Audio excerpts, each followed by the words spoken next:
ഉൽപ്പത്തി പുസ്തകം അധ്യായം 27.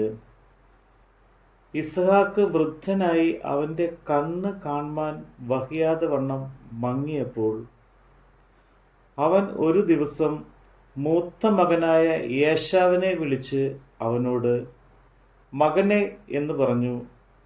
അവൻ അവനോട്, ഞാൻ ഇതാ എന്ന് പറഞ്ഞു. അപ്പോൾ അവൻ, ഞാൻ വൃദ്ധനായിരിക്കുന്നു, എൻ്റെ മരണദിവസം അറിയുന്നതുമില്ല.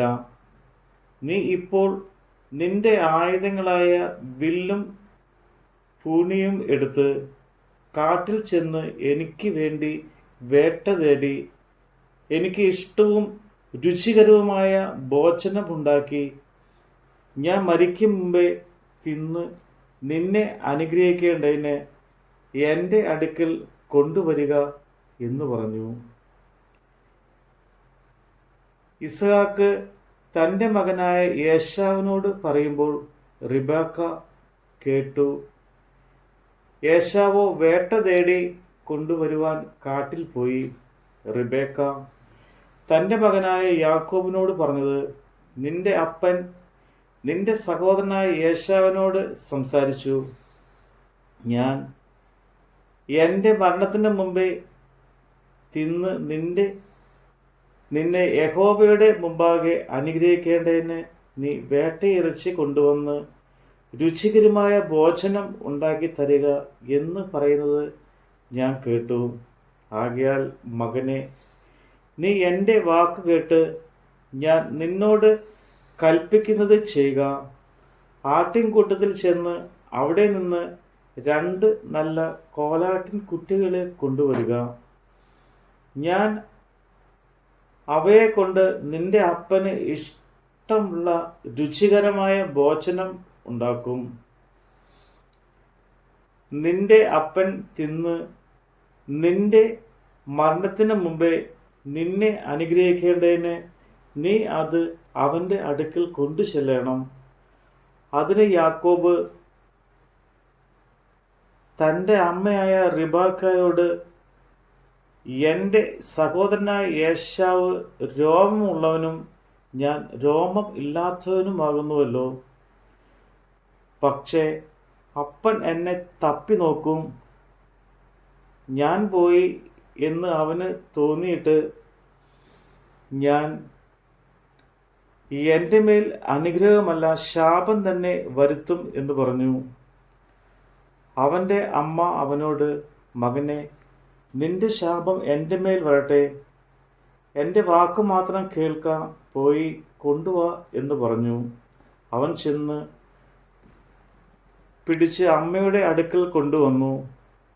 അമ്മ അവൻ്റെ അപ്പന് ഇഷ്ടവും രുചികരവുമായ ഭോജനം ഉണ്ടാക്കി. പിന്നെ റിബേക്ക വീട്ടിൽ തൻ്റെ പക്കലുള്ളതായ മൂത്ത മകൻ ഏശാവിൻ്റെ വിശേഷ വസ്ത്രമെടുത്ത് ഇളയ മകൻ യാക്കോബിന് ധരിപ്പിച്ചു. അവൾ കോലാട്ടിൻ കുട്ടികളുടെ തോൽ കൊണ്ട് അവൻ്റെ കൈകളും രോമമില്ലാത്ത കഴുത്തും പൊതിഞ്ഞു. താൻ ഉണ്ടാക്കിയ രുചികരമായ ഭോജനവും അപ്പവും തൻ്റെ മകനായ യാക്കോബിൻ്റെ കയ്യിൽ കൊടുത്തു. അവൻ അപ്പൻ്റെ അടുക്കൽ ചെന്ന്, അപ്പ എന്ന് പറഞ്ഞതിന്, ഞാൻ ഇതാ, നീ ആര് മകനെ എന്ന് അവൻ ചോദിച്ചു. യാക്കോബ് അപ്പനോട്, ഞാൻ നിന്റെ ആദ്യജാതൻ ഏശാവ്, എന്നോട് കൽപ്പിച്ചത് ഞാൻ ചെയ്തിരിക്കുന്നു. എഴുന്നേറ്റിരുന്ന് എൻ്റെ വേട്ടയിറച്ചി തിന്ന് എന്നെ അനുഗ്രഹിക്കണമേ എന്ന് പറഞ്ഞു. ഇസ്ഹാക്ക് തൻ്റെ മകനോട്, മകനെ, നിനക്ക് ഇത്ര വേഗത്തിൽ കിട്ടിയത് എങ്ങനെ എന്ന് ചോദിച്ചതിന്, നിന്റെ ദൈവമായ യഹോവ എൻ്റെ നേർക്ക് വരുത്തി തന്നു എന്ന് അവൻ പറഞ്ഞു. ഇസ്ഹാക്ക് യാക്കോബിനോട്, മകനെ, അടുത്തു വരിക, നീ എൻ്റെ മകനായ ഏശാവ് തന്നെയോ അല്ലയോ എന്ന് ഞാൻ തപ്പി നോക്കട്ടെ എന്ന് പറഞ്ഞു. യാക്കോബ് തൻ്റെ അപ്പനായ ഇസ്ഹാക്കിനോട് അടുത്തു ചെന്നു. അവൻ അവനെ തപ്പി നോക്കി. ശബ്ദം യാക്കോബിന്റെ ശബ്ദം, കൈകൾ ഏശാവിന്റെ കൈകൾ തന്നെ എന്ന് പറഞ്ഞു. അവന്റെ കൈകൾ സഹോദരനായ ഏശാവിന്റെ കൈ പോലെ രോമമുള്ളതായതുകൊണ്ട് അവൻ തിരിച്ചറിയാതെ അവനെ അനുഗ്രഹിച്ചു. നീ എൻ്റെ മകൻ ഏശാവ് തന്നെയോ എന്ന് അവൻ ചോദിച്ചതിന് അതെ എന്ന് അവൻ പറഞ്ഞു.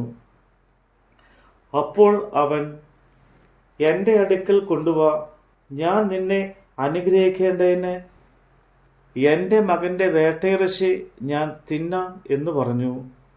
അവൻ അടുക്കൽ കൊണ്ടുചെന്നു. അവൻ തിന്നു. അവൻ വീണ്ടും കൊണ്ടുചെന്നു. അവൻ കുടിച്ചു.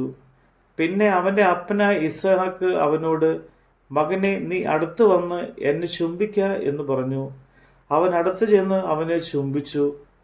അവൻ അവൻ്റെ വസ്ത്രങ്ങളുടെ വാസന മണത്ത് അവനെ അനുഗ്രഹിച്ച് പറഞ്ഞത്, ഇതാ എൻ്റെ മകൻ്റെ വാസന യഹോവ അനുഗ്രഹിച്ചിരിക്കുന്ന വയലിലെ വാസന പോലെ. ദൈവം ആകാശത്തിൻ്റെ മഞ്ഞും ഭൂമിയുടെ പുഷ്ടിയും അനവധി ധാന്യവും വീഞ്ഞും നിനക്ക് തരുമാറാകട്ടെ. വംശങ്ങൾ നിന്നെ സേവിക്കട്ടെ, ജാതികൾ നിന്നെ വണങ്ങട്ടെ. നിന്റെ സഹോദരന്മാർക്ക് നീ പ്രഭുവായിരിക്കുക. നിന്റെ മാതാവിൻ്റെ പുത്രന്മാർ നിന്നെ വണങ്ങട്ടെ. നിന്നെ ശപിക്കുന്നവർ എല്ലാം ശപിക്കപ്പെട്ടവൻ, നിന്നെ അനുഗ്രഹിക്കുന്നവർ എല്ലാം അനുഗ്രഹിക്കപ്പെട്ടവർ. ഇസ്ഹാക്ക് യാക്കോബിനെ അനുഗ്രഹിച്ചു കഴിഞ്ഞപ്പോൾ യാക്കോബ് തൻ്റെ അപ്പനായ ഇസ്ഹാക്കിൻ്റെ മുമ്പിൽ നിന്ന് പുറപ്പെട്ട ഉടനെ അവൻ്റെ സഹോദരൻ ഏശാവ് വേട്ട കഴിഞ്ഞ് മടങ്ങി വന്നു. അവനും രുചികരമായ ഭോജനമുണ്ടാക്കി അപ്പൻ്റെ അടുക്കൽ കൊണ്ടുചെന്ന് അപ്പനോട്, അപ്പൻ എഴുന്നേറ്റ് മകൻ്റെ വേട്ടയിറച്ചി തിന്ന് എന്നെ അനുഗ്രഹിക്കണമേ എന്ന് പറഞ്ഞു. അവൻ്റെ അപ്പനായ ഇസ്ഹാക്ക് അവനോട്, നീ ആരെന്ന് ചോദിച്ചതിന് ഞാൻ നിന്റെ മകൻ, നിന്റെ ആദ്യജാതൻ ഏശാവ് എന്ന് അവൻ പറഞ്ഞു. അപ്പോൾ ഇസ്ഹാക്ക് അത്യന്തം ഭ്രമിച്ചു നടുങ്ങി. എന്നാൽ വേട്ട തേടി എൻ്റെ അടുക്കൽ കൊണ്ടുവന്നവൻ ആർ? നീ വരും മുമ്പേ ഞാൻ സകലവും തിന്ന് അവനെ അനുഗ്രഹിച്ചിരിക്കുന്നു. അവൻ അനുഗ്രഹിക്കപ്പെട്ടവനാകും എന്ന് പറഞ്ഞു. ഏശാവ് അപ്പൻ്റെ വാക്ക് കേട്ടപ്പോൾ അതിദുഃഖിതനായി ഉറക്കെ നിലവിളിച്ചു, അപ്പാ,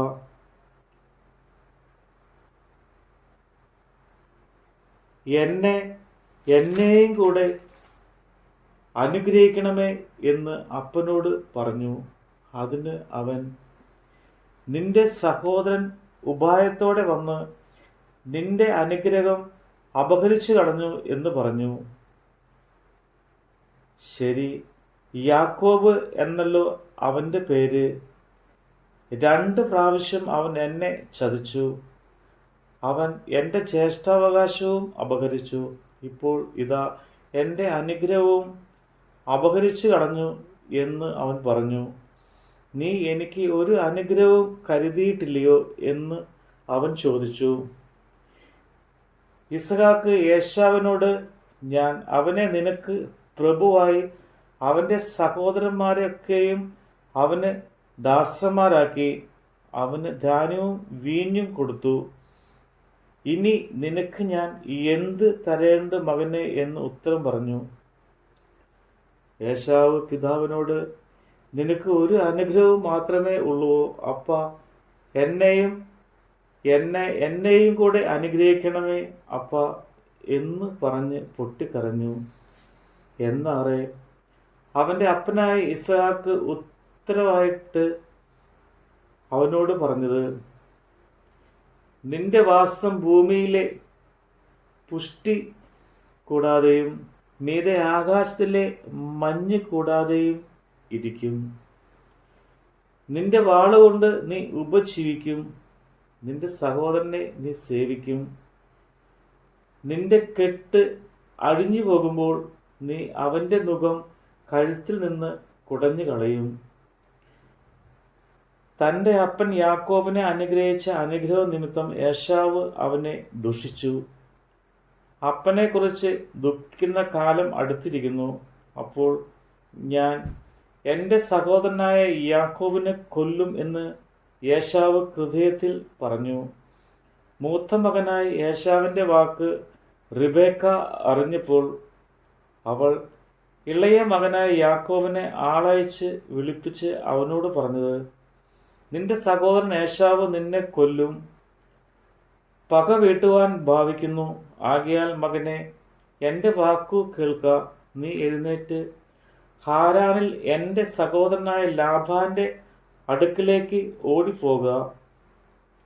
നിന്റെ സഹോദരൻ്റെ ക്രോധം ശമിക്കുവോളവും കുറെ നാൾ അവൻ്റെ അടുക്കൽ പാർക്കാം. നിന്റെ സഹോദരനോട് നിന്നോടുള്ള കോപം മാറി നീ അവനോട് ചെയ്തത് അവൻ മറക്കും വരെ അവിടെ താമസിക്കുക. പിന്നെ ഞാൻ ആളയച്ച് നിന്നെ അവിടെ നിന്ന് വരുത്തിക്കൊള്ളാം. ഒരു ദിവസം തന്നെ നിങ്ങൾ ഇരുവരും എനിക്ക് ഇല്ലാതാകുന്നത് എന്തിന്? പിന്നെ റിബേക്ക ഇസ്ഹാക്കിനോട്, ഈ ഹിത്യ സ്ത്രീകൾ നിമിത്തം എൻ്റെ ജീവൻ എനിക്ക് അസഹ്യമായിരിക്കുന്നു. ഈ ദേശക്കാരത്തികളായ ഇവരെ പോലെയുള്ള ഒരു ഹിത്യ സ്ത്രീയെ യാക്കോബ് വിവാഹം കഴിച്ചാൽ ഞാൻ എന്തിന് ജീവിക്കുന്നു എന്ന് പറഞ്ഞു. നമ്മുടെ കർത്താവിൻ്റെ വചനമാണ് നമ്മൾ കേട്ടത്.